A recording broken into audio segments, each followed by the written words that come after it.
Weather's going to stay dry for a couple days in a row after a very rainy stretch last week. Temperatures also very summer-like, and we have a touch of heat index as of this afternoon, so that summer-like weather is going to continue for a little while longer. 81 right now under a mostly clear to partly cloudy sky. Heat index up to 83 in Rockford, and as we look across the state line itself, upper 70s, low 80s, several degrees above average. Is usually around this time of year we're starting to cool off into fall-like conditions. Instead, summer lingering as we go throughout the rest of this week with that touch of humidity in the air. Looking at heat indices in the low 80s, so not too far beyond the temperatures. The humidity is a little lower compared to where it was last week, where it was almost tropical at times. High pressure is going to help keep the weather somewhat clear and sunny as we go throughout the next couple days, so don't look for any rainfall to move in anytime soon. In fact, I may not even see any rainfall until later this week. That's how long this high pressure is going to linger around. So for the next several days, we'll see lots of sunshine and quiet weather before things start to break down later on this week, and that's great news considering we still have some river flooding that we're seeing across our area. Still near flood stage, stretching through Dixon on the Rock River. Rest of the Rock River now below that near to minor flood stage. Same with the Kishwaukee River. Still seeing some flooding across the Pecatonica River, and that's going to stick around for a little while.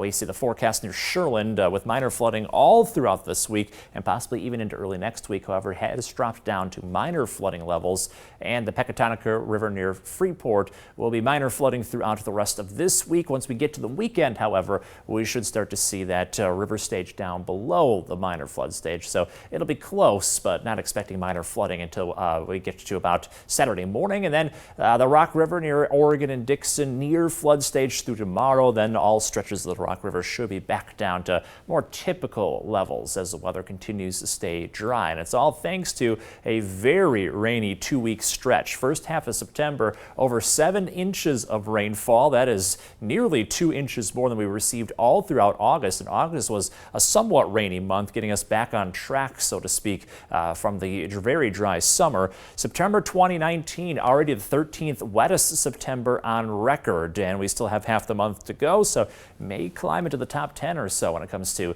wettest Septembers overall. But at least we're dry tonight. We still have a couple things to look out for, including areas of fog as temperatures drop down to around 60 tonight. You can see on future track much of this evening stays clear, and starting at about 10 o'clock beginning to see fog form across the state line, looking somewhat dense into tomorrow morning like we saw today, and that fog slowly clears out throughout the morning. By about 11 o'clock though, we should be back to normal levels of visibility as that dense fog begins to break on up.